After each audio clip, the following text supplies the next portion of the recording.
Lavdëroni Zotin, se është i mirë, Halleluja. Krishti u ngjall. Tema që do mbajmë sot ka të bëjë me mëkatet. Është një temë që ne shpeshherë e diskutojmë. Mëkatet fatkeqësisht janë bashkëlltarët tona, jo për të mirë, kuptohet, por për shkak se ne ngjizemi në mëkat, lindim në mëkat, rritemi në mëkat, jemi në një botë mëkatare, kështu që mëkati është prezent.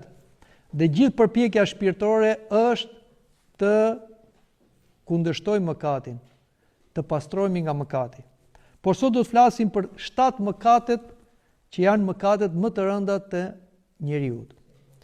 Janë mëkate vdekjeprurse dhe mund themi se është një listë që liston 7 nga këto mëkate dhe më konkretisht mëkati i parë krenaria ose mendjemadhësia, i dyti është lakmia ose dashuria për para, i treti është kurvëria ose epshi, i katërt është smira ose zilia, grykësia e pesta, zëmërimi i gjashti dhe i shtati është përtatësia shpirtërore dhe trupore. Po si u përcaktuan këto 7 mëkate? Zakonisht këto erdhen nga predikimet e murgjeve të shkretirës, sidomos Evangri i Pontit, shekulli 4, një murg dhe asket i madh, i cili foli për 8 mendime të liga që luftonin shpirtin. Më vonë kemi të Shën Joan Kasiani, shekulli 4 dhe i 5, i cili solli këto mësime nga lindja në Perëndim.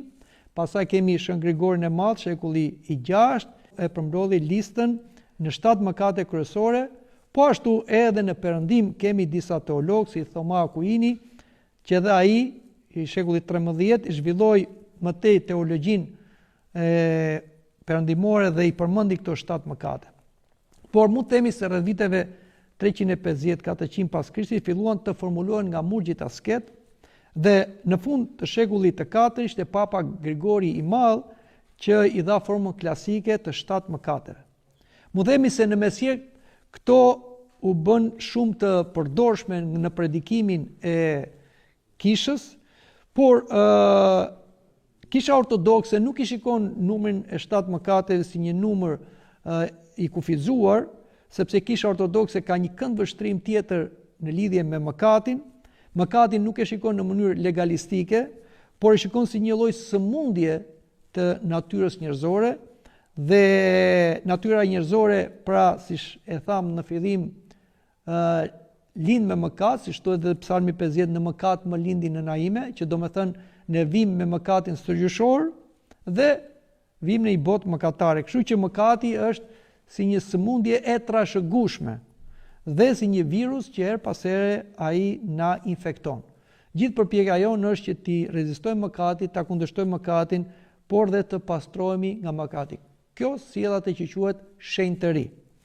I shenjtë është vetëm Zoti, sepse Zoti nuk ka asnjë njoll mëkati, por dhe neve sa më tepër i afrohemi Zotit, bashkohemi me Zotin dhe me anë të mistereve të kishës, që janë përndjesën e mëkateve, pagëzimi, kungimi, pendim, rrëfimi, ne marrim ndjesën e mëkateve, pastrohemi nga mëkati dhe shenjtërohemi.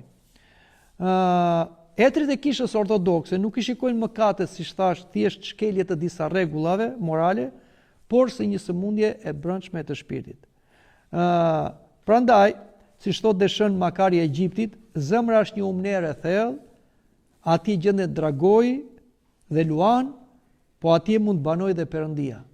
Pra, në zemrën tonë ka gjëra të mira, ka dhe gjëra të këqija. Dhe këto gjëra të këqija janë mëkatet. Mëkatet ushqejnë demonët. Dhe pasionet tona i strehojnë ata.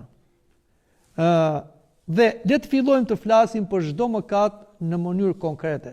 Mëkatin dhe atë që quhet kundër mëkatin, helmin dhe kundër helmin. Para, krenaria është nëna e rënjes. Etrit e konsiderojnë krenarin si mëkatin më të rrezikshëm sepse ajo mund të fshihet dhe pas veprave të mira. Shën Johani Shkallës shkruan: krenaria është mohimi i Perëndis, shpikje e demonëve, përbuzje e njerëzve, nëna e dënimit. Dhe ne dim se Luciferi ose Eusfori, kryeëngjëlli i qiellit, ra nga qielli as nga epshi, as nga lakmia, por ra nga krenaria. Do të bëhem si Perëndia, tha. Këtu është dhe thelbi i krenarisë. Dhe këtë mendim krenar që djalli ja injektoi vetes, po ashtu dhe 1/3 së ëngjëve, po ja injektoi dhe çiftit para Adamit dhe Evës, është ai që na injekton dhe neve. Dhe me thënë që njeriu e shkëput veten nga Perëndia, pra nuk është më theocentrik, por bëhet egocentrik. Ai vërtitet rreth vetes. Pra, njeriu vendos vetë për jetën e vet. E quan veten qendër të jetës. Forma e krenarisë sipas Etërve është krenaria e dukshme. E para është mburrja, që të mburresh për ato çfarë ke. Përçmimi ndaj të tjerëve, arroganca, dëshira për lavdi. Por kemi dhe një krenari të fshetë, që është më e rrezikshme. Krenari për diturin. Pra që ti studion, por e bën këtë për të mësuar që të dukesh më i ditur se tjerë. Por kemi dhe një krenari që vjen nga në gjërat shpirtërore për agjërimin. Do me thënë, ne agjërojmë që dukemi para tjerëve. Krenari në lutje, ne bëjmë lutje që të dukemi se lutemi. Krenari për të dukur të shenjtë. Kjo është krenaria që kishin farisejt. Kjo është krenaria që na kap neve, smundja e besimtarve. Kjo është më e rrezikshmja, sepse kamuflohet me gjëra shpirtërore. Të duket sikur ti je në rregull, por është një shpirt krenar i cili të nxit ty ti bësh to veprime. Edhe të studiosh teologji, edhe të mësosh përmendës dhe fjalë nga shkrimi i shenjtë, edhe të agjërosh, edhe të lutesh, dhe Zoti i qortoi farisejt për këtë lloj krenarie shpirtërore, duke i thënë që ju kërkoni vendet e para, ju kërkoni dukjen, ju kërkoni lavdidashjen, por në të vërtetë jeni hipokrit. Tregohet një rast se si një person kur ishte në qytet, ai lutej shumë, agjëronte shumë, por kur shkoi në shkretir, as nuk lutej dot më, as nuk agjëronte dot më. Edhe u çudit. Dhe ju shfaq ëngjëlli rojtar dhe i thot: po pse kur isha në qytet unë e kisha shumë të lehtë të agjëroja, të rija pa gjumë në Agripni, edhe të lutesha me kohë të gjatë. Sepse i tha ëngjëlli, ti ato i bëj që të dukesh përpara njerëzve. Tani që s'ke njerëz këtu dhe vetëm me Perëndin, ti nuk i bën, se s'ke dashuri për Perëndin, ti ke dashuri për veten. Kjo është pra krenaria më e rrezikshme. Shën Varsanuvi thot: edhe lotët mund të helmohen nga krenaria. Shpesh neve manipulohemi dhe nga lotët. Kur vim në kish, derdhim në pik lot, e na duket vetja se ç'diç jemi. Dhe që Perëndia tani që neve po vajtojmë, do na vëj një kuror lavdie e do na japi një shpërblim. Por shumica e lotëve tona nuk janë lot pendese. Janë lot egoizmi, janë lot lëndimi të krenarisë sonë të smur, janë lot hipokrizie, pra janë lot lavdidashje. Kështu që janë lot krokodili shpeshherë. Prandaj kujdes të mos manipulohemi edhe nga lotët. Pasojat shpirtërore të krenarisë. Etri thonë se krenaria erson mendjen. Largon hirin, e bën njeriu të papenduar, e ndan nga të tjerët. Njeriu krenar nuk kërkon falje, nuk pranon korrigjimin, justifikon veten gjithmonë. Prandaj sa që i kemi këto gjëra brenda vetes son, dihemi se kemi një shpirt krenar, kemi një demon brenda vetes, mos na vi rënd as keq. Shën Isak Siriani thot: Perëndia i reziston krenarve, i ri kundër krenarve, por të përulurve i jep hir. Pra mos çuditemi për këtë se në paraq ka shumë njerëz, të cilën në këtë botë s'kishin në i merit, as dituri, as lavdi, as fuqi, por ishin të përulur, të thjesht. Dhe do shikojmë jashtë paraç shumë njerëz të zgjuar, të ditur, madje që kanë bërë dhe shumë mira, por i kanë bërë nga krenaria. Prandaj duhet pasur kujdes. Gjithmonë duhet i bën një analizë vetes. Këtë që po e bëj për dukje, apo bëj për lavdinë e Perëndis? E bëj që të marr merita nga njerëzit, apo të pres shpërblimin nga Zoti? Prandaj kujdes me krenarin, sidomos me krenarin e fshet. Etri të këshillojnë, mos u krahaso me as kërkënd, sepse krahasimi ushqen krenarin ose dëshpërimin. Shpeshherë neve për ta ushqyer krenarin e krahasojmë veten me njerëzit mëkatar. Dhe duke krahasuar veten me njerëzit mëkatar, njerëzit kriminal, ajdut, imoral, merr si duash, pa besë, neve na duket vetja se jemi njerëz të zgjedhur. Për shembull, edhe vetë e kam si them shpesh herë këtë mendim. Kur dua të bëj një lutje, për shembull në orë të vona të natës, më vjen një mendim. Ja, ti po lutesh tani, njerëzit e tjerë po flën gjumë ose njerëzit e tjerë po bëjnë qefet e tyre. Ti je njeri i zgjedhur, ti je njeri perëndis. Në qoftë se ne pranojmë këtë mendim, ne na iku gjithë lutja, gjithë agripnia kot. Por si duhet i kundërvjemi? Ta quash veten më të fundit të gjithë njerëzimit. Madje më të ligjë se demonët. Madje më të ligjë se gjithë krijesa. Po se ule veten në fund, nuk shpëton dot nga krenaria. Dhe kjo nuk bëhet lehtë. Do luftë. Do ta luftosh veten, ta grushtosh veten, jo ta përkëdhelesh veten. Ky është dëshimi që kemi ne me shenjtorët. Shenjtorët nuk ishin alien, që kishin diçka që ne nuk e kemi, një përbërje kimike ose një dhuratë që ja dha Zoti që mbark nënës. Nuk është kështu. Shenjtorët kishin atë që urrenin veten e tyre mëkatare. Mohonin veten, e luftonin veten dhe nuk e arsyetonin veten. Prandaj dhe Zoti i pastroi ata dhe i mbushi me hir, sepse e përulen veten. Por tema është shumë e gjatë dhe ne nuk do flasim vetëm për krenarin, por të flasim edhe për tjetrën, lakmia. Do me thënë, zëvendësimi i besimit ose gjërave shpirtërore me pasurinë toksore. Krishti tha, nuk mund t'i shërbeni dy zotrinve, edhe Zotit dhe mamonait. Njërin do ta duash, tjetrin do të jesh hipokrit. Madje tha dhe ati tjetër shkulltim ka për njeriu, fitoj gjithë botën e ta umbas prapë, çdo japësh ti njeri në këmbim të shpirtit tënd. Do me thënë, lakmia është diçka që neve na prek sepse lidhet me gjërat imediate dhe me paran, që me anë të paras njeriu mund të sigurojë në thonjza jetën. Etrit e kishës interpretojnë lakmin jo vetëm si dashuri për paran, por dhe etje të pangopur për zotërim, që duke pasur para ti fiton pushtet, fiton kontroll ndaj tjerëve, njerëzit të servilosen, njerëzit të kërkojnë, dhe kjo të pëlqen. Pse lakmia është e rrezikshme? Sepse premton siguri pa perëndin. Shikoni sa pak të pasur vinë në kish, ose njerëz që kanë para. Shumica nuk vinë në kish pse? Sepse thonë, Zoti ynë është para e jonë. Derisa kemi para, nuk kemi nevojë për Zotin. Sepse me para dhe mund të shërohemi, me para mund të sigurojmë mirëqenien tonë. Zoti është një gjë i tepërt. Prandaj i pasur nuk është ai që ka pasuri, por ai pasur është ai që ka perëndin. Dhe ai që di ta përdor pasurinë për lavdinë e Perëndis dhe në ndihmë të tjetrit. Njeriu fillon të besojë tek pasuria, tek kontrolli i tjerëve, tek fuqia materiale. Shënjangu i arti thot, pasuria nuk dënohet, dënohet robëria ndaj saj. Sepse kemi shumë etër, për shembull të 10 vjetër, Abrahami ishte shumë i pasur, por ama ai nuk ishte lakmiqar. Abrahami pasurinë e vinte në shërbim të Zotit dhe tjerëve. Abrahami nuk hante kur buk pa ardhur një njeri nga rruga dhe të ushqej bashkë me të. Prandaj dhe Zoti e provoi Abrahamin për të provuar se vërtet Abrahami ishte njeri i përdolys. 3 ditë nuk i dërgoi njerëz në çadrën e tij.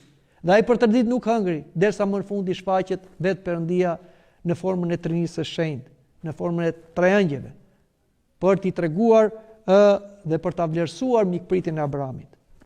Por shenjat e lakmisë është ankthi për para, kopratësia, xhelozia materiale, kur ke xhelozi për pasurinë e tjetrit, pangopsia, matja njeriut sipas fitimit, do me thënë e shikon tjetrin si objekt, jo si subjekt.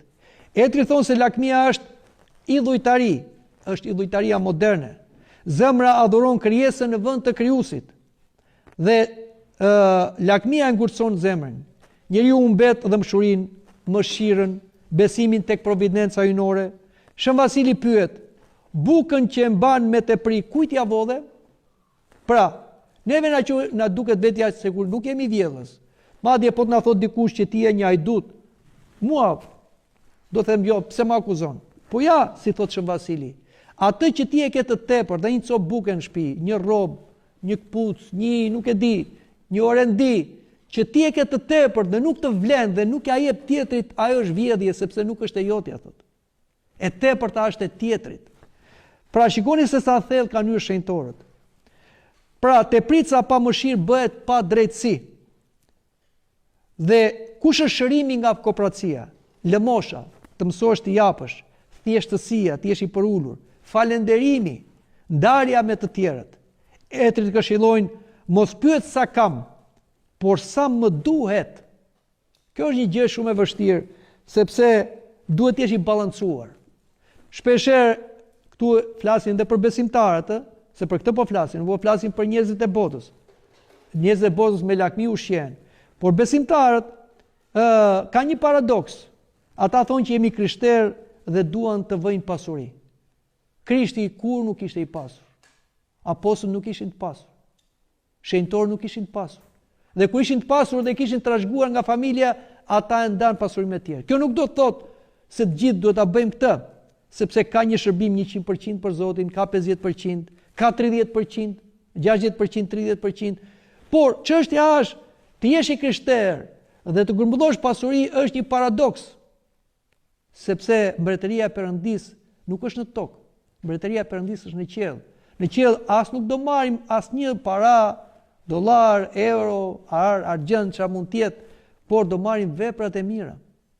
Prandaj, lum ai që është i pasur në shpirt dhe e përdor pasurinë e tij për të pasuruar të tjerët ose për pasuruar kishat e Perëndis për lavdinë e Perëndis. Le të flasim për epshin. Çfarë është epshi? Është transformimi ose tjetërsimi i dashurisë. Ka dy fjalë në greqisht. Agapi është dashuria dhe erosi është epshi. Në mendimin patristik, epshi nuk është thjesht problem trupor. Pra, sepse ne kemi epshin, e kemi pjesë të trupit tonë, e kemi në një farë mënyre nuk është se ja imponojmë trupit, e kemi brenda vetes sonë. Pra, nuk mund të quhemi fajtor për këtë, por është përdorimi egoist i dashurisë. Epshi si kënaqësi erdhi mbas mëkatit. Edhe e lejoi Perëndia, sepse po mos kishte epsh njeriu nuk do martoi. Dhe nëse nuk do martoi, nuk do shtoi, se u bë egoist. Para mëkatit njeriu kishte agapi, dashuri, po nuk kishte epsh, nuk kishte eros. Dhe bashkimi që do bëhej njeriu do ishte pa epsh, siç u bashkua dhe çifti, siç na thot tradita e kishë dhe Shën Paisi, Shën Joakimi dhe Shën Ana. Ata u bashkuan pa epsh, prandaj dhe fëmia tyre ishte i veçantë nga gjithë fëmijët e Adamit. Ajo e trashëgoi mëkatin sugjushor, pra Virgjëresha Mari, por jo në intensitetin që trashëguam ne. Për shkak se prindët e saj kishin arritur në papasionshmëri, edhe për përkushtimin dhe për moshën e tyre, dhe u bashkuan pa epsh. Kështu ishte edhe, siç thonë dhe Etrit, edhe plani i Perëndis që të bashkojë njeriu dhe të shtojë, sepse njeriu u krijua mashkull dhe femër. Por epshi është, çështja është si duhet ta menaxhojmë. Shën Maksim Rrëfysi thotë, kur dashuria largohet nga Perëndia, ajo bëhet pasion. Njerëzit të cilët nuk kanë Perëndi janë njerëz epshor. E kanë mendjen vetëm te mishi dhe kënaqësitë e mishit. Pra, nuk janë të balancuar. Epshi nuk kërkon personin. Dëgjojeni këtë, kërkon kënaqësinë. Pse është kaq i fuqishëm? Sepse prek trupin, imagjinatën, kujtesën, emocionet. Etri thonë se mendimi i papastër, nëse ushqehet, bëhet një sugjerim, bëhet një dialog, një tundim, një pëlqim, robëri dhe zakon. Dhe epshi fillon që tek mendimet. Prandaj dhe ai duhet menaxhuar që tek mendimi. Nuk duhet lënë një mendje të kullosi në dëshira dhe pastaj një trup mendohet se është i lirë ose është i virgjër. I virgjër nuk do thotë një njeri i cili nuk ka kryer kur marrëdhënie trupore.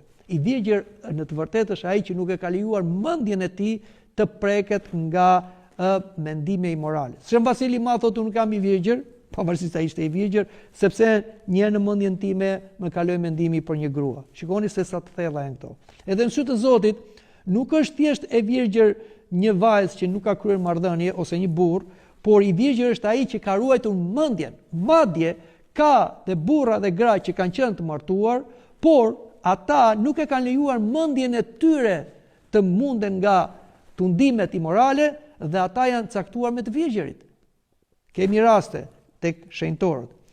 Pra, kush janë pasojat e epshit të pamenaxhuar?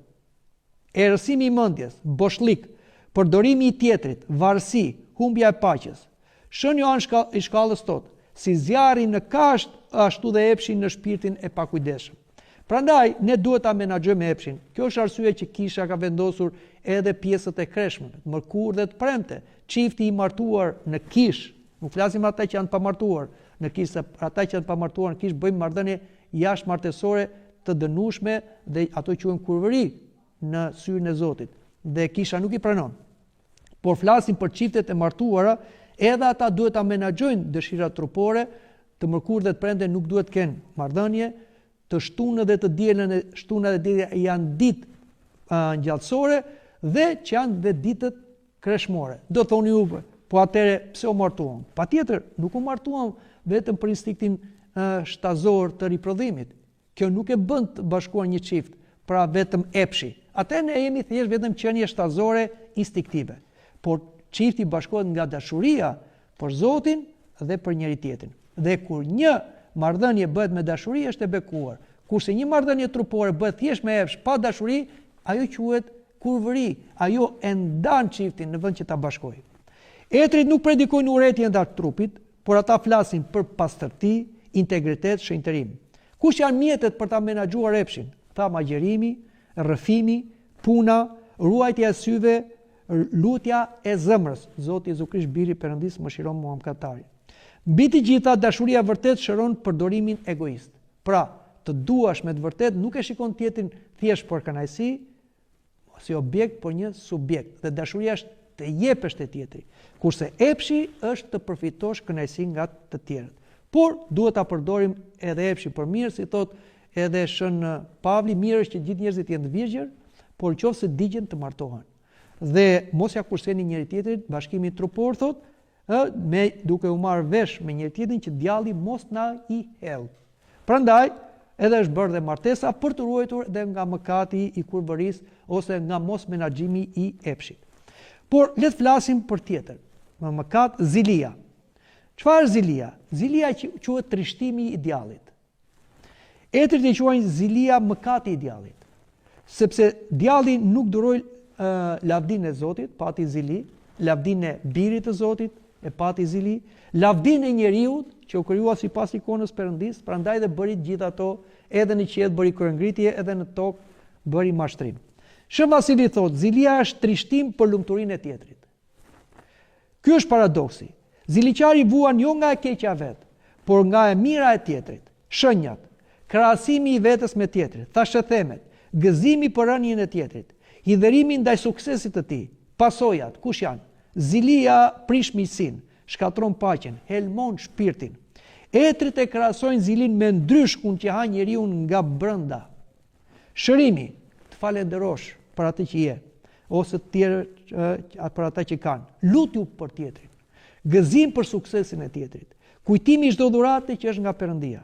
Shën Johan Gojarti na tregon një gjë të bukur. Nëse yt vëlla lavdërohet, edhe ti je lavdëruar, thot, sepse jeni një trup. Prandaj, ne nuk mund ta shikojmë njëri tjetrin si të ndarë. Ne jemi gjymtyr të trupit të Krishtit. Ashtu si kur lavdërohet një gjymtyr, gjithë trupi gëzon, edhe ku njëri prej nesh lavdërohet, o ka një dhuratë, ka një bekim, ka një sukses, është dhe yti, është në shërbimin tënd. Prandaj kështu ta mundim tundimin e zilis, që i ka sill shumë të këqija dhe kishës. Pse e kryqëzuan Krishtin judejt? Ata krerët nga zilia. Sa shumë shenjtor kanë vuajtur në kish, nga institucioni kishtar, nga zilia. Sa shumë besimtar vuajnë sot, nga zilia. Që fatkeqësisht kjo po futet edhe në marrëdhënie familjare, sepse po injektohet kjo zili nga shkaku i egoizmit. Dhe njerëzit po bëjnë zili edhe për vllajin, për motrën, motra për vllajin, e për një tjetrin, e prindin për fëmijët e fëmijët e për prindrit. Ka zili. Por le të flasim edhe për një tjetër mëkat, gërgësia, tirania e kënaqësisë. Në pamje duket mëkat i vogël, por etrit i japin rëndësi të madhe. Pse? Sepse tregon mungesë vetkontrolli. Adami ra përmes ngrënies së pa lejuar, pra hëngri frutin e ndaluar, dhe Krishti, si Adami i dytë, e fillon shërbesën në tokë me agjërim, jo më kot. Aty ku ra njeriu, aty e filloi Krishti ngritjen e njeriu, tek agjërimi dhe kreshma. Gërgësia nuk është vetëm nga ushqimi, ajo është teprim, pangopsi, varësi nga kënaqësia. Mund të jetë për ushqimin, alkoolin, argëtimin, ratin, konsumimin e gjërave. Pasojat, njeriu bëhet i dobët shpirtërisht, bëhet dembel, bëhet i paqëndrueshëm. Etrit thonë, kur barku bëhet zot, shpirti bëhet skllav. Shërimi është kreshmimi, agjërimi, janë kaq të domosdoshme, na shpëtojnë nga gërgësia. Disiplina, mirënjohja dhe të jesh i matur. Agjërimi për etrit nuk është dietë, siç ndonjëherë neve e degradojmë, por është lirimi i zemrës nga gërgësia. I gjashti, zëmërimi, zjarri që djeg shpirtin. Shënili Asketi thonë, zëmërimi është çmenduria e përkohshme. Etrit dallojnë zëmërimin e drejtë kundër së keqes nga zëmërimi egoist. Zoti na e ka dhënë zëmërimin, por kemi të drejtë të zëmërohemi vetëm për gjërat e Zotit dhe për padrejtësitë që u bëhen tjerëve. Asnjëherë nuk kemi të drejtë të zëmërohemi për egon ton, ose cënimin ton personal. Si lind? Nga krenaria e plagosur, nga egoizmi, dëshira për kontroll. Fazat e zëmërimit janë irritimi, shpërtimi, urrëtia, hakmarrja, ftohtësia shpirtërore, sharjet, mallkimet, të gjitha rrajet, vrasjet dhe vijnë të gjitha me radhë. Çfarë tha Krishti? Thuhet mos vra, po unë po them ai që zëmërohet pa shkak ndaj vllajt ti ka bërë vrasje. Pra zemërimi fillon nga një mendim i pa kontrollueshëm, nga një fjalë thënë kot dhe nga një situatë e pamenaxhueshme. Zemërimi shkatron familje, prish lutjen, e rëson arsyen.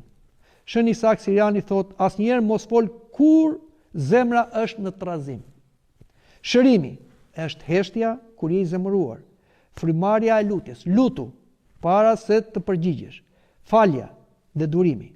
Etrit këshillojnë, mos u përgjigj me njerë zëmërimit, sepse fjala e çasit mund të plagos për vite.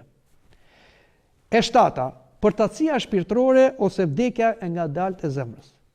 Ky pasion quhet dhe një pasion acedia e quajnë etrit, është lodhja e shpirtit, mërzi, boshlik, humbje kuptimi. Shën Evangri e quan demoni i mesditës.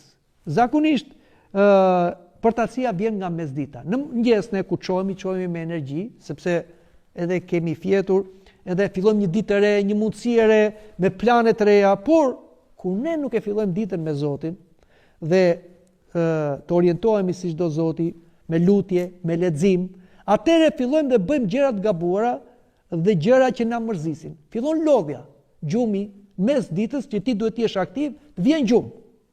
Kjo nuk është gjë e mirë. Kjo nuk është se ti u lodhe, se mirë, hajde bëj një punë, angari, garkove, shkarkove, bëre vrap, shkove, po kur je duke punuar gjëra të vogla që nuk ka shumë energji, dhe ke gjumë, ke përtatësinë, ka ardhur me demoni i mesditës.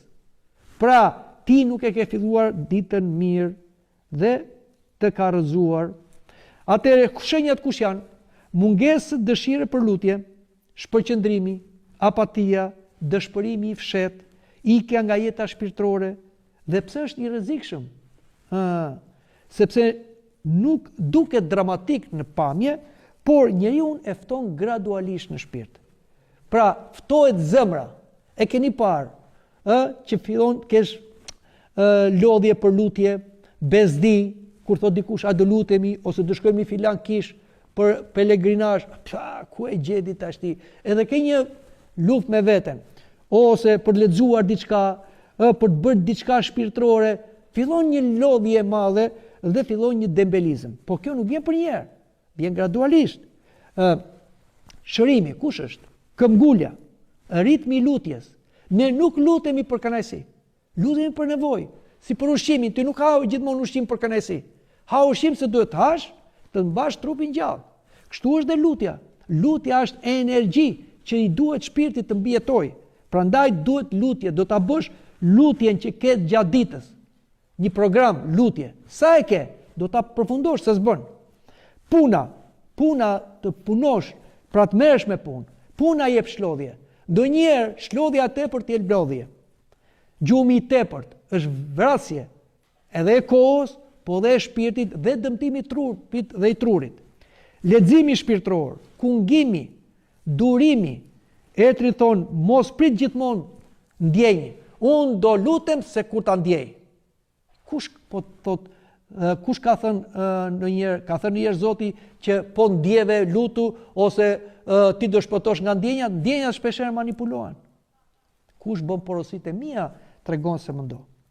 Sipas etrëve, të gjitha këto janë 7 mëkate, po nuk janë vetëm këto, po janë 7 mëkate si mëkatet më të rënda dhe të vdekshme, por këto nuk zhduken me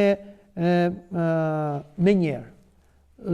Por as me forcë e vullnetit ton, pra themi ne që unë tani nuk do t'i bëj këto e jo. Duhet në bashkëpunim me Perëndin. Atë që i themi ne sinergjia, pra të përulemi, t'ia pranojmë Zotit. Dhe unë kur një lexoj këto tani, unë e gjej veten të 7 këto mëkate. Nuk e dini juve që po dëgjoni dhe për ata që na shikojnë, por unë e ndjej veten. Çfarë do bëjmë? Do të dëshpërohemi? Jo. Do ngrihemi. Do t'i themi Zotit, unë jam krenar, unë jam egoist, unë jam lakmeqar, unë jam ky epshore gjitha. Zot ose grykos ose përtac. Zot më ndihmo. Prandaj duhet bëjmë gjithmonë analizë vetes. Dhe qëllimi nuk është vetëm të mos bëjmë mëkate. Qëllimi është pastrimi i zemrës, ndriçimi i mendjes, shëndrimi i njeriu në ikonë të gjallë të Zotit. Pra, shenjtërimi. Pse shenjtërohemi? Ti largohemi botës së mëkatit, ti largohemi djallit demonëve, ti largohemi ferrit, ti bashkohemi Zotit.